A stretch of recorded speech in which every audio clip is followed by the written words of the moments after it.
કૃષ્ણ વિદ્યાર્થી મિત્રો, આજે આપણે ધોરણ 7નું ચેપ્ટર નંબર 12 વનસ્પતિમાં પ્રજનન વિશે ભણવાનું છે. તો આ ચેપ્ટરના પહેલા ભાગમાં આપણે અવખંડન, બીજાણુનું સર્જન કેવી રીતે થાય છે, એ સિવાય ઈષ્ટ છે એમાં કેવી રીતે કલિકા સર્જન દ્વારા પ્રજનન થાય છે, પછી ફૂટીના પર્ણ એટલે કે પર્ણની કિનારી ઉપર જે નવા પાંદ છે એના સર્જન થાય છે, એના વિશે કલિકા સર્જન વિશે વગેરે ભણી ગયા છીએ. તો આજે નવો ટૉપિક આપણે શરૂ કરવાનો છે. લિંગી પ્રજનન કરી અને નવો ટૉપિક શરૂ કરીએ. તો 12.2 ટૉપિક છે લિંગી પ્રજનન. હવે આપણે છે એ પુષ્પની રચના અગાઉ શીખી ગયા છીએ. તો આપણે જાણીએ છીએ કે પુષ્પ એ વનસ્પતિના પ્રજનન અંગ છે, જેમાં પુકેસર એ નર પ્રજનન અંગ છે અને સ્ત્રીકેસર એ માદા પ્રજનન અંગ છે. એના વિશે આપણે જાણીએ છીએ. અને એ છે હમણાં આકૃતિ અહીં જે બતાવેલી છે એમાં આપણે જોઈ શકીએ છીએ કે સ્ત્રીકેસર કોને કહેવામાં આવે છે અને પુકેસર કોને કહેવામાં આવે છે. એ સિવાય વધારે જાણવા માટે આપણે પ્રવૃત્તિ 12.4 છે એ કરવાની રહેશે. તો એક સરસવ અથવા તો જાસૂદ અથવા પેટુનિયાનું જે પુષ્પ હોય એને લેવાનું છે અને એના પ્રજનન અંગ છે જે ઉપરના અંગ એને અલગ કરવાના છે અને આપણે એના સ્ત્રીકેસર અને પુકેસરનો અભ્યાસ કરવાનો છે. તો જે ફૂલો માત્ર સ્ત્રીકેસર અથવા માત્ર પુકેસર ધરાવે છે તેને આપણે એકલિંગી પુષ્પો કહી શકીએ, અને જે ફૂલ છે એ સ્ત્રીકેસર અને પુકેસર બંને ધરાવતા હોય તો એને દ્વિલિંગી પુષ્પો આપણે કહી શકીએ છીએ. તો અહીં એકલિંગી અને દ્વિલિંગી કોને કહેવામાં આવે છે એની વ્યાખ્યા છે એ આપણને અહીં આપી દીધી છે. તો આગળ જોઈએ તો કે મકાઈ, પપૈયું અને કાકડી એકલિંગી પુષ્પ છે, કારણ કે એમાં માત્ર કાં તો સ્ત્રીકેસર હાજર હોય છે અથવા તો માત્ર પુકેસર હાજર હોય છે, એટલે એને એકલિંગી પુષ્પ કહી શકીએ છીએ. જ્યારે સરસવ, ગુલાબ અને પેટુનિયા છે એ દ્વિલિંગી પુષ્પ ધરાવે છે, એટલે કે એમાં સ્ત્રીકેસર અને પુકેસર બંને હાજર રહેલા હોય છે, એટલા માટે એને દ્વિલિંગી પુષ્પ તરીકે આપણે ઓળખીએ છીએ. હવે અહીં આકૃતિ આપેલી છે કે પહેલાં તો પુકેસર આપેલી છે, તો એમાં શું હોય તો કે પરાગાસન અને તંતુ આપેલા હોય, જ્યારે સ્ત્રીકેસરમાં પરાગાસન, પરાગવાહિની, અંડકોષ અને અંડકો એ અહીં આપણને આકૃતિ ઝૂમ કરી અને દેખાડેલું છે. તો આ પુષ્પના પ્રજનન અંગો છે કે જેના દ્વારા બીજા છોડનું ઉત્પાદન આપણે કરી શકીએ છીએ.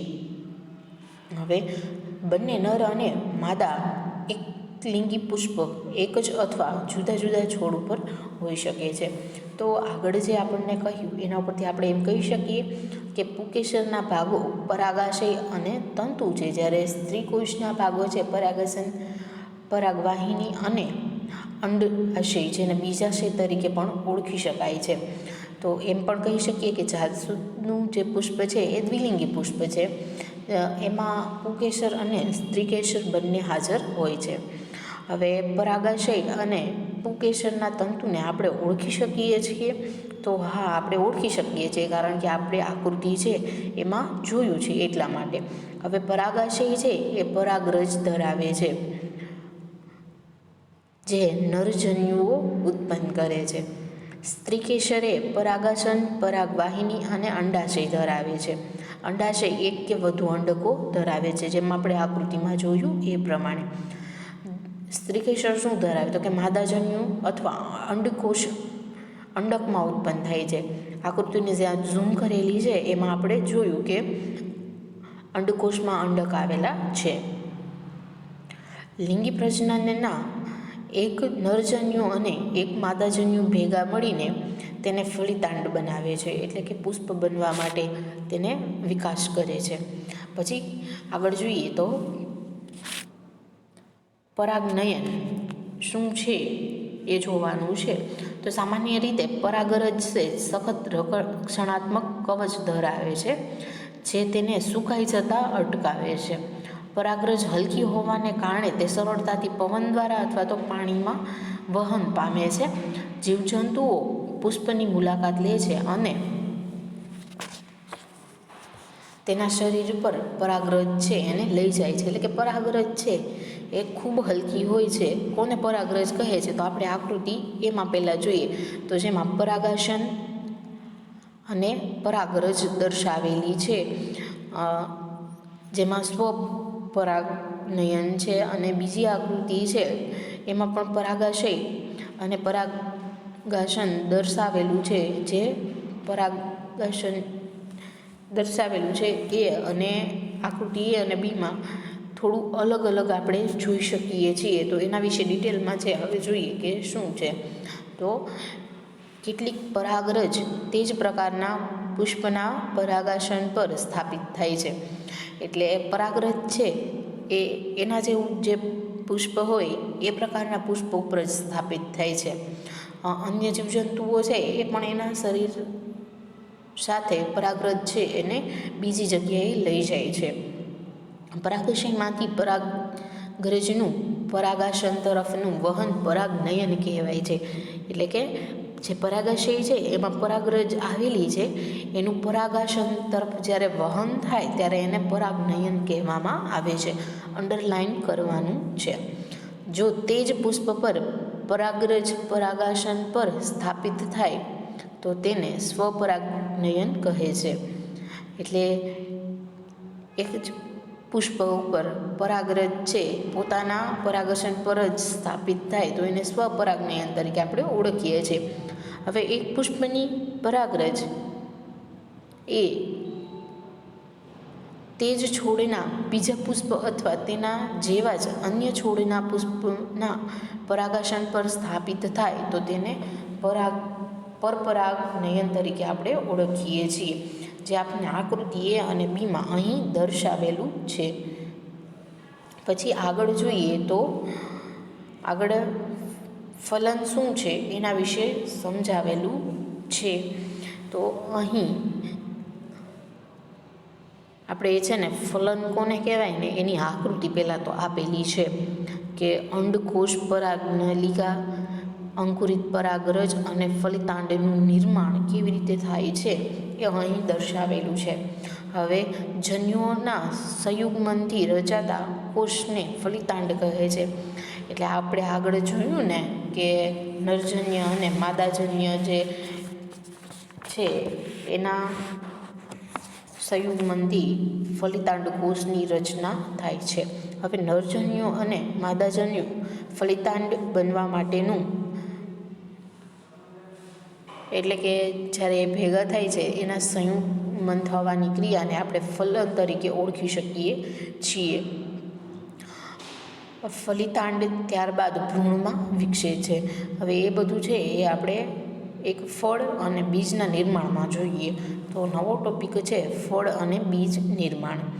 તો ફલન પછી અંડાશય ફળમાં પરિણમે છે અને પુષ્પના બીજા ભાગો ખરી પડે છે. ફળ એ પાકી ગયેલું એટલે કે પરિપક્વતા પામેલું અંડાશય છે. ફળને આપણે પાકી ગયેલું કહીએ તો એ બીજું કંઈ નહીં પણ પરિપક્વતા પામેલું અંડાશય છે. હવે અંડકોમાંથી બીજનું નિર્માણ થાય છે. બીજ રક્ષણાત્મક બીજાવરણમાં ભ્રૂણ ધરાવે છે. એટલે કે બીજ હોય એને રક્ષણાત્મક આવરણ છે એ આવેલું હોય છે. હવે કેટલાક ફળો માંસલ અને રસાળ હોય છે જેવા કે કેરી, સફરજન અને નારંગી. કેટલાક ફળો કઠણ અને સૂક્ષ્મ હોય છે જેવા કે બદામ અને અખરોટ, જે આપણને અહીં આકૃતિમાં દર્શાવેલ છે. એટલે કે એના બીજ છે એ કેવી રીતે રક્ષણ પામેલા છે, કેવી રીતે એના ઉપર રક્ષણાત્મક સ્તર આપેલું છે એ અહીં આકૃતિમાં આપણે જોઈ શકીએ છીએ. હવે તો બીજ છે એનો ફેલાવો કેવી રીતે થાય છે એ શીખવાનું છે. તો આગળ જોઈએ તો 12.4 છે બીજનો ફેલાવો. તો કુદરતમાં એક જ પ્રકારના પુષ્પો જુદી જુદી જગ્યાએ ઉગે છે કારણ કે બીજ જુદી જુદી જગ્યાએ ફેલાય છે.